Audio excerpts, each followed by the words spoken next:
First of all, I have to let all of you guys know that this is a story from the future. This story takes place about 4 years from now, so don't do anything that I'm about to do in my videos. Always do your own research, and yeah, don't just follow in my crazy, crazy future footsteps.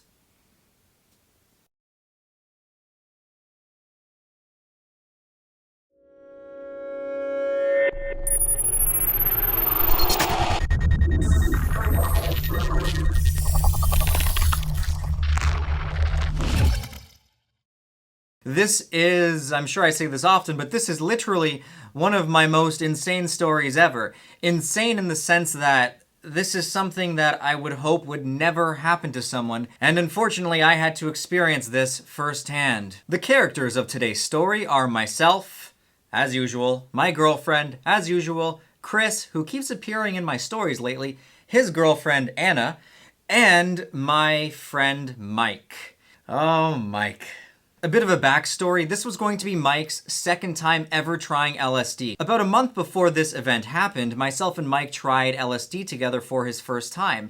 I believe the tabs were anywhere from 50 to 80 micrograms. They were supposed to be 100, but yeah, they were definitely underdosed. Now, myself, my girlfriend, and Mike were all taking different tabs than Chris and his girlfriend. Our tabs were supposedly 200 micrograms per tab, so to make up for it, Chris and his girlfriend each took 2 tabs that were rated at 100. However, I believe that the tabs that they took were altogether no more than 100 micrograms, and the tabs that we took were probably 250 to 300. These were from the same batch in my last video where I talked about being naked in Chris's basement. Anyway, let's dig right into this story. So I remember the come up very clearly. We all decided that we wanted to get some candy and some Gatorade. So as we were coming up, we went for a walk to the convenience store, which was only about 5 minutes away. But because we had taken the tab on an empty stomach, it wasn't even 20 to 30 minutes when we were feeling it. Actually, on our way back from the convenience store, we were all starting to get that weird tickly sensation you get in your skin where you just feel all like, ugh.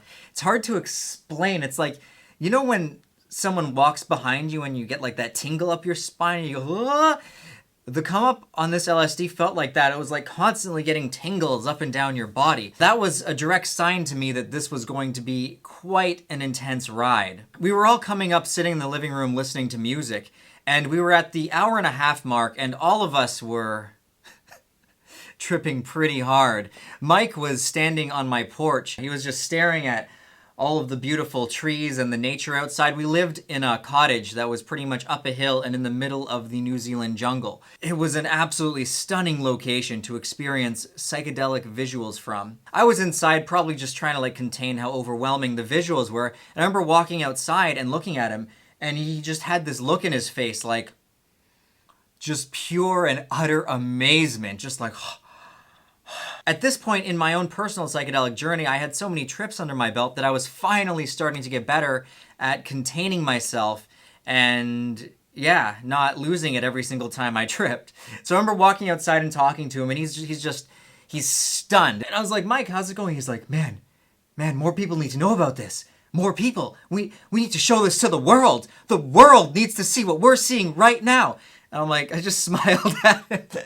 I smiled at him because I've had those same thoughts too. And I remember thinking like, yeah, this is great. The whole world does need to experience this beauty and this level of insight that is just indescribable using modern language. And so I agreed with him, but at the same time, I was just like laughing it off as in, yeah, haha, it's probably never gonna happen kind of thing. I wasn't being rude to him, I was entertaining it. This is just like what was going in the back of my head. And I was like, yeah, more people really do need to do this. He's like, man, this is amazing. Oh my God, this is so crazy. And I'm just like, yeah, check out those trees. The visuals on these tabs were breathtaking, nearly ineffable. It looked like the jungle had a life of its own, and everything that you looked at was just completely alive, breathing on its own, with patterns overlaying them, intricate designs, like there was a hexagonal like net of geometry overlapping everything. The trails, the tracers lasted for minutes. It was an absolutely stunning experience. So I went back inside, and Chris and Anna were, well, they were tripping pretty hard too, but they were nowhere near the level that we were at.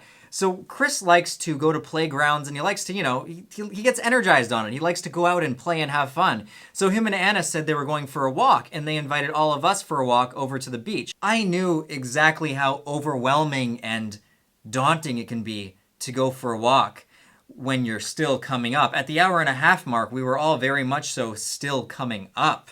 We had nowhere near reached our peak yet. I knew that it was just going to get more and more intense until pretty much our visual field was going to be replaced with psychedelic hallucinations, if you so want to call them that. So I declined, and I said to Mike, Mike, you should probably stay. I don't think you should go out for a walk. Like, wait at least until we've passed the peak, then go for a walk. For all you guys watching, once you get past the LSD peak, it's very easy to function and have conversations. But as you're rising and rising to the peak and up until you get there, it's not the best idea to explore unknown territory. Mike didn't live near me. I was like an hour away from his home, so he wasn't that familiar with the area that I lived in, meaning he was probably going to get lost. I've said before that even if you're tripping, especially on a high dose like this, in an area that you are familiar with, your own backyard can look like an alien planet. Anyway, there was no stopping him. I'm pretty sure I asked Chris and Anna to like look out for him, to take care of him. And they were like, yeah, bro, yeah, we'll be good. Don't worry. And I remember holding my girlfriend's hand and watching them from the door as they slowly disappeared into the distance on their way out to the park and thinking, this might be the last time I ever see Mike. I just had this thought that washed over me that was just like, this is such a bad idea. They should not be going for a walk. Not when it is this overwhelming right now. And this is when this story takes a very dark turn. Jasmine and I are sitting on the couch, and next thing we know, the door blasts open, and it's Chris. He's standing there looking like he just saw a fucking ghost or like someone just died. He's like, guys, come quick, it's Mike. I think he's dead. I think Mike's dead. He broke his neck, man. Oh my God, we just saw him. He was spinning. And then he just, bam, fell and he's not moving. He's not moving, man. Call the hospital. We gotta call the hospital. Come quick. I may appear to be acting crazy as I try my best to impersonate what Chris looked like, but I could never successfully imitate the amount of fear in this man's face. He looked like he had just shit himself. He was in pure panic. Now, I don't know if I'm just naturally good at dealing with these types of potentially dangerous situations, but I was very calm. I calmly looked at him. I was like, what are you talking about? Do you know where Mike is? Like, what happened? And then Chris explained to me again. Chris said that Mike was running ahead of them. They were trying to follow him, and they lost him for a while, and they couldn't find him. So they finally caught up to him, and they saw him. He was running down the asphalt, and apparently he was spinning. Seems I'm not the only one who likes to spin. Chris said that he was spinning so fast, it looked like he was literally spinning out of control, and then all of a sudden he just collapsed and fell into the ditch on the side of the road, and he collapsed right on the side of his head, Chris said, and the speed at which he fell definitely broke his neck. That's what Chris said. Chris said he is positive that Mike has broken his neck. We shouldn't move him, and we need to get a hospital immediately because we don't know if he's alive or not. So I pretty much took his story with a grain of salt because I'm thinking, okay, Chris is tripping himself. How does he know that what he thinks he saw is 100% accurate? So I remember walking up to Mike, and he was laying there, head cocked to the side.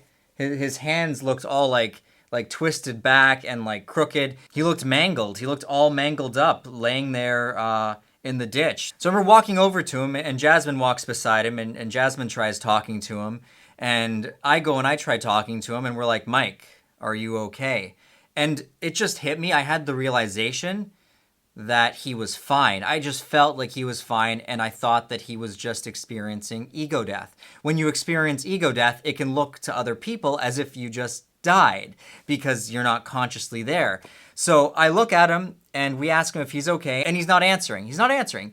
And then Jasmine says, do you want us to call anybody, Mike? Like, what should we do? And then Mike answers. He's like, yes, everybody, call everybody. Should we call your sister? Do you want your sister here with you right now? He's like, yeah, get everybody, all of them. Tell the world, tell them all.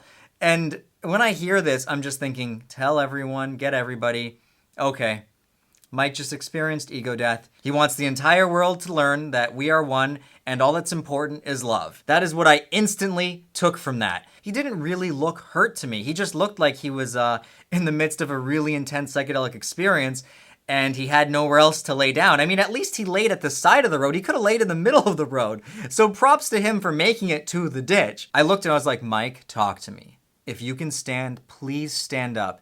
Everyone here is worried about you. I'm pretty sure I said to him, I think you're in the midst of ego death. As if in that state you understand what ego death means. Pretty stupid on my part. I'm like, Mike, I know you're okay. Please stand up for us. And he's not moving. Anna and Chris say that they are going to get an ambulance right away. I said, guys, it looks to me like he's just experiencing ego death. Like, at least let's give it a second. And Chris is like, no, man, no. We need to call an ambulance right now. Sure, if you feel like you have to. Chris is like, no, you didn't see him fall. We saw him fall. The force that he hit the ground with was enough to shatter a spine. I was like, okay, fine. I guess I didn't see it. Sure, call the ambulance then. He didn't really need my approval. They were going to do it regardless of what I said. To give you guys a visual of what this looks like, as we're waiting for the ambulance to get there, Chris's girlfriend, Anna, she's very religious, she is kneeling over his body, hands together, praying to God. And then all of a sudden, as if Lord Jesus heard our prayers, Mike pops up like a fucking daisy. And he runs around in a circle and then he plops back down and sits on his ass. And as soon as he popped up in the air, like he just leapt to his feet like a bee stung him. All of a sudden, Anna, who's praying, she's like, oh my God, it's a miracle. Oh my God, thank you, Lord. Thank you. It is a miracle. And yeah, I'm just like, I'm pissed. Because had they had just waited 5 minutes, he would have popped up. There would have been no need for an ambulance. And I say to Chris, I'm like, dude, call off the ambulance. He's like, no, man, no. The ambulance is still coming. He still needs to be checked out. I'm like, look, he obviously didn't break his neck. If he just jumped up, ran around, and then sat back down, he's fine. He's just experiencing ego death. Now, don't think I'm heartless. The reason I was against the ambulance coming once I found out that he was safe was because being in that state where you're just completely out of your mind and you don't know that you're even human. Maybe he doesn't even know that he's a person anymore. He might just think that he is God himself. You don't want to go through that experience in a fucking hospital. That is the worst place to be experiencing an intense psychedelic trip. It's going to make him feel like he's a mental patient. So I'm feeling for Mike. I'm thinking, oh no, this ambulance is going to get here. They're going to take him away. And God only knows what they're going to do with him at the hospital. This is going to be a nightmare. I'm thinking that this is the type of experience that's going to scar Mike forever.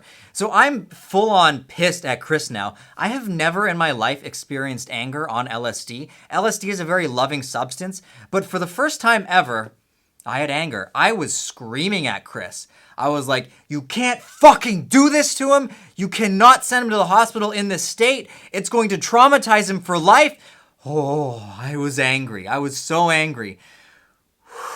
It's amazing how as soon as you see like an ambulance and you see like authoritative people, you just sober right the fuck up. I instantly sobered up once I saw this ambulance. They asked us if we knew that he had taken anything else, and we all said no, it was just acid. They didn't really seem too alarmed by it. They just looked at him and they were just like, oh, another guy losing his mind on acid. Yep, we've seen this before. And they were very nonchalant. They didn't really care. Like they were just, super casual. They were pretty nice, actually. They weren't mean at all. They didn't, threaten police, nothing like that. So, sure enough, they take him away in the ambulance, and then I realize that he's left his wallet and his cell phone in my house. And the hospital was over an hour away from where I was living. So how the hell was he going to get back? And none of us, obviously, could drive in this state, and that was way too expensive for us to call a taxi. So we pretty much just prayed that he somehow memorized one of our numbers and would be able to call us once he sobered up. I was so worried for him, and at the same time furious at Chris.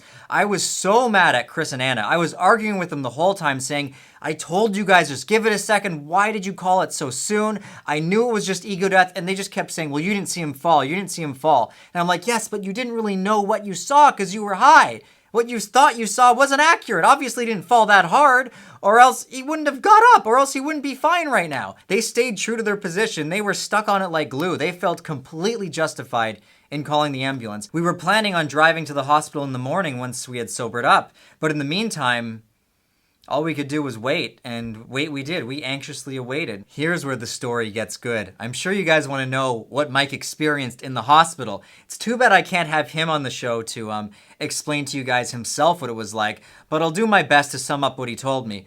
So he told me that they were asking him all kinds of questions in the ambulance that he couldn't answer. He couldn't answer what his name was. He couldn't answer his date of birth. He couldn't answer anything. And he said that he was getting really mad at the guy in the ambulance because all he wanted to do was close his eyes and just go back and drift back into, the infinite. And the guy in the ambulance kept shaking him and he wouldn't let him sleep. So he told me that he told the nurse to fuck off. He said he was getting really mad at the nurse. He was like, shut the fuck up. Fuck off, asshole. And this is not like him. Mike is like a very warm, loving person. He is not the kind of person who would behave this way to someone trying to help him. I thought that was pretty funny just in its own right. So he said when he got there, for a while they put him in this room by himself and they just let him just sit there with a bed. And eventually a doctor came in, talked to him, and they told him that they were keeping him at the hospital overnight. But they didn't lock him in his room or anything. Part of him thought that this was hell and he was going to be stuck in this hell forever. And he thought that he was being locked up and, like I suspected, he thought that he was in a mental asylum and he was never going to be okay. But he said a thought took hold of him, and when it grabbed him, it didn't let go. And that thought was, he was God. He convinced himself that he literally was God incarnated. What he did next, I find hilarious. He told me he was alone in his room. No one was really watching him. They just kind of left him there, I guess, to sober up on his own. So he got up out of bed in his hospital gown, walked out the door, and he started walking through the hospital believing he was God. So the rooms had automatic light sensors. So when you walk into the room, the light would go on. So he told me he walked into a room and there was an old man laying on the bed. And as soon as he walked in, the light went on. And these are his words. He went, yeah, this is me. This is me, man. The light. I am the light. He thought that he was magically turning the lights on because he was God. He said he walked over to this old man, took a look at him with this big crazy smile, put his hand on his forehead and said, you're healed, bro. You're healed. And then he walked out. And he was walking room after room, touching people, believing that all the lights were turning on just for him because he was so special, healing people. He was performing Jesus's magic in the hospital. He said at one point he even found a baby and he put his hand on the baby and he said to the baby, it's going to be okay. You're good now. He said that people were looking at him like he was some kind of a lunatic, which obviously he was acting like a lunatic. He kept trying to leave, but every time he'd go to the exit, a security guard would grab him and bring him back to his room. So clearly there wasn't a lot of security on him if they just let him wander around healing people. Long story short, eventually he sobered up and he managed to hitch a ride to our house. I was still awake. This would have been at 5 or 6 a.m. in the morning. It was bright outside and I was still awake, super, super paranoid, worried, nervous. We were looking at our clock every 20 minutes thinking, okay, where is he? Where is he? Oh my God, we hope he's okay. When I heard that knock on the door and I opened it and I saw Mike's beautiful face, I gave him a huge hug and I was like, oh my God, thank goodness you were okay. We were so worried about you. And then he told us the entire story of what happened. He ended up saying that it wasn't that bad of a trip. He said he had a really good time thinking he was healing people in the hospital. The moral of this story is don't do drugs, kids, obviously. But if you're going to do drugs, if you're going to do psychedelics, especially high doses of LSD, have a trip sitter. As with most of my stories, if there was a trip sitter present who could have accurately assessed if he was okay or not, probably wouldn't have ended up in the ambulance. First of all, he probably would have been watched properly. I was also mad at Chris because why did Chris let him get away? I told Chris and Anna to watch him, but from their own story, they said that they lost him at one point. How do you lose someone when you're tripping? You guys just stay together. You make sure that you're always in each other's sight. I don't know. I don't understand how it happened. They just shouldn't have left, period. Other moral of the story is when you're tripping that hard, don't leave the house. Just don't leave until the peak passes. Anyway, I hope you guys all enjoyed this story. If you did enjoy my story, leave the video a big thumbs up. And if you haven't already, Subscribe to my channel for weekly psychedelic content. A big shout out to everyone supporting me on Patreon right now. You guys are amazing. It's thanks to your support that I'm able to keep telling my crazy stories. A huge shout out to everyone in this annotation right here. You guys are seriously making this shit happen. If you guys want to hear even more stories from me, check out my second channel, Swim. I just posted a video on there called Addiction, which is pretty much about the history of a certain addiction I had and how that was literally the catalyst for creating my channel. It's also the story of how my ass ended up in New Zealand to begin with. Till next time, stay safe, always test your substances, and yeah, take care, guys.